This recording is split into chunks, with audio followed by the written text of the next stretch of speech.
देवी देवतांची पूजा कशासाठी करतो? नक्कीच त्यांना प्रसन्न करण्यासाठी ना.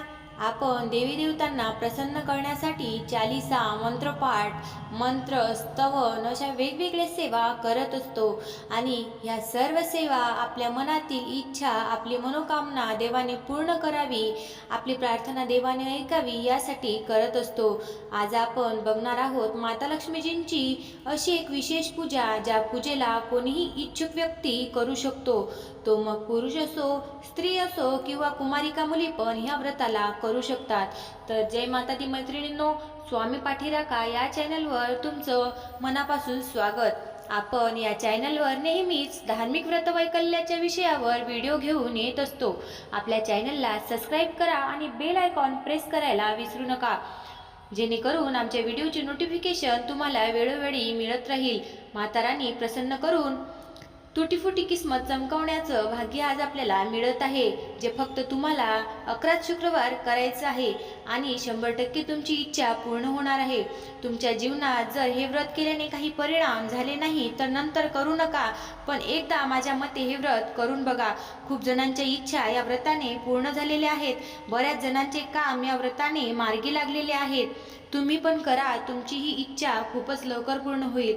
जर तुमच्या जीवनामध्ये आर्थिक समस्या असतील, नोकरी संबंधी अडचणी असेल किंवा आणखी काही असू शकते, तर तुम्ही हे उपाय करू शकता. हे करत असताना तुम्हाला फक्त लसूण आणि कांदा वर्ज्य करायचा आहे. सुतक, पातक, पिरियड्समध्ये ही पूजा केली जात नाही. बस एवढ्याच गोष्टीचं पालन तुम्हाला करायचं आहे. आणि जर पूजेच्या दिवशी तुम्ही बाहेर कुठे गेले किंवा तुम्ही पूजेच्या दिवशी घरी नाहीत तर ही पूजा करायची नाही. ही पूजा फक्त आपल्या घरी केली जाते. जर तुम्ही रेंटच्या घरात राहायला असाल तरी देखील तुम्ही ही पूजा करू शकता. ते रेंटने असो किंवा मग स्वतःचं. ही पूजा आपल्या घराच्या चौकटीत राहून करायची असते. आता आपण पूजा कशी आणि केव्हा करावी याबद्दल बघूया. तर मैत्रिणींनो, एक विनंती आहे, व्हिडिओ जर आवडला तर आमच्या चॅनलला नक्कीच सबस्क्राईब करा आणि आपल्या शुद्ध आणि सात्विक हिंदू धर्मातील सुंदर आचार, विचार, व्यवहार यासोबत जोडून राहा. तुम्ही तुमच्या जीवनाला खूप सुंदर आणि सुदृढ बनवू शकता. तर मैत्रिणींनो, तुम्ही घरची लक्ष्मी आहात. तसं तर हे पूजा दोघं पण करू शकतात, पुरुष पण आणि स्त्री पण. पण स्त्रीला लक्ष्मी मातेचे स्वरूप मानले जाते. तर आपण बघू पूजा कशी करावी. आपल्याला फक्त शुक्रवार बघायचा आहे. तो शुक्रवार अधिक महिन्यातला असू दे, शुक्ल पक्षातला असू दे किंवा मग श्रावण महिन्यातला असू दे. आपल्याला कोणत्याही महिन्यातील शुक्रवारपासून या व्रताची सुरुवात करायची आहे. व्रताच्या दिवशी आपल्याला ब्रह्ममुहूर्तावर उठायचे आहे आणि अंघोळ वगैरे करून आपल्या घराचा मुख्य दरवाजा स्वच्छ करायचा आहे. त्यानंतर तुम्हाला थोडे तांदूळ घेऊन मिक्सरमध्ये बारीक करायचे आहे आणि त्याने मुख्य दरवाजावर रांगोळी काढायची आहे. त्याने जर सुंदर रांगोळी डिझाईन येत नसेल तर तुम्ही स्वास्तिक किंवा कमलपुष्प बनवू शकता. पण हे आपल्याला अशा जागी काढायचं आहे जिथं कोणाचा पाय पडू नये. या गोष्टीचं आपल्याला काढताना ध्यान ठेवायचं आहे. सुंदर उंबरठा पूजन करून तिथं आपल्याला एक दिवा लावायचा आहे. तुम्ही जर 2 स्वस्तिक काढले किंवा 2 कमलपुष्प काढले तर तुम्हाला 2 दिवे लावायचे आहे.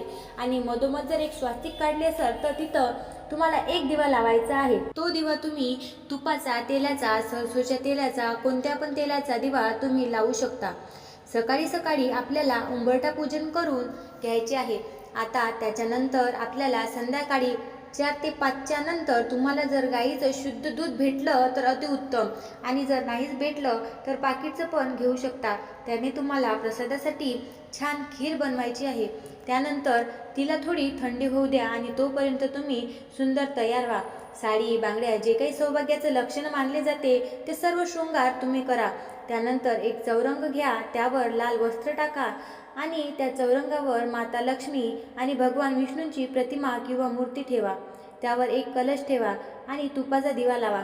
धूपबत्ती, अगरबत्ती जे काही असेल ते लावा. त्यानंतर तुम्ही डोळे बंद करून गणेशजीला आवाहन करा. गणेशजीचे स्तवन करा. ओम गंग गणपतये नमः, ओम गंग गणपतये नमः असे 3 वेळा बोलायचं आहे. तुम्ही शिवजीच्या फॅमिलीसोबतचा जो फोटो असतो तो पण ठेवू शकता. गणेशजी आणि शिवजी यांचे पण पूजन होईल. आणि आता लक्ष्मी मातेला आणि विष्णूजींना आवाहन कसं करायचं? आवाहन हात जोडून आणि डोळे बंद करून म्हणायचं आहे, हे लक्ष्मी माते, हे विष्णूजी, आज मी तुमची मनोभावे पूजा करत आहे, मी तुमची सेवा करत आहे. कृपा करून तुम्ही आमच्या घरात पदार्पण करा. तुमचे आमच्या घरात स्वागत आहे, हे आपल्याला पूर्ण श्रद्धेने म्हणायचे आहे. तुम्ही जेवढ्या श्रद्धेने भावाने त्यांच्याशी बोलसाल ते लवकर तुमची मनोकामना, तुमची इच्छा पूर्ण करणार. असे केल्यानंतर देवाच्या मूर्तीचे स्नान करा, चंदन टीका समर्पित करा. पण लक्ष्मीजीला अक्षदा चढवायला जमतात तर लक्ष्मीजींना अक्षदा चढवा आणि विष्णूजींना अक्षदा जमत नाही तर त्यांना हळदीचे तिलक लावा, लक्ष्मी मातेला कुंकू लावा, अशी तुम्ही पूजा करा.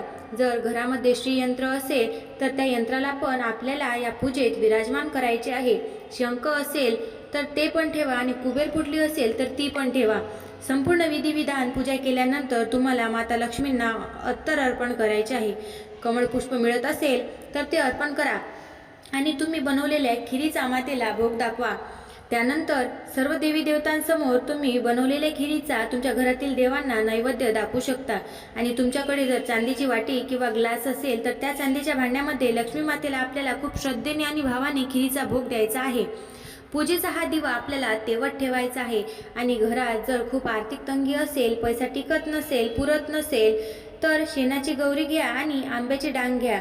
याने आपल्याला हवन करून कोणताही एक लक्ष्मी मातेचा ओम महालक्ष्मी नमा, ओम महालक्ष्मी नमा किंवा महालक्ष्मीचा कोणताही मंत्र तुम्ही घ्या आणि अग्नी प्रज्वलित करा.